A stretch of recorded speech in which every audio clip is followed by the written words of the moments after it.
اعوذ باللہ من الشیطان الرجیم بسم اللہ الرحمن الرحیم۔ اسلامک وظائف لائبریری کے پیارے ناظرین، 5 خوبصورت احادیث مبارکہ کا مفہوم شیئر کرنے جا رہا ہوں۔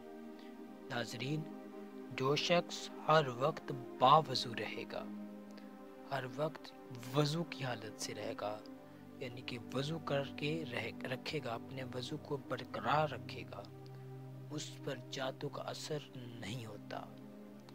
دوسرا، سود اور حرام کھانے والے کی دعا قبول نہیں ہوتی، چاہے جتنا مرضی گڑ گڑا کے دعا مانگ لے، اس کی دعا سود اور حرام کھانے والے کی دعا قبول نہیں ہوتی۔ تیسرا، ہر فرض نماز کے بعد آیت الکرسی پڑھنے والے کے اور جنت کے درمیان صرف موت ہے۔ ناظرین، چوتھی حدیث مبارکہ کا مفہوم، جس نے اپنی نمازوں کی فکر چھوڑی، اللہ نے اس کی فکر چھوڑ دی۔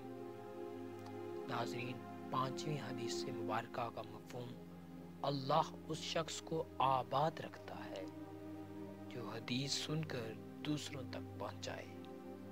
ناظرین، مزید اسلامک وظائف اور ویڈیوز اور احادیث مبارکہ کی ویڈیوز کے لیے آپ ہمارے یوٹیوب چینل اسلامک وظائف لائبریری کو سبسکرائب کر سکتے ہیں۔ جزاک اللہ خیرہ۔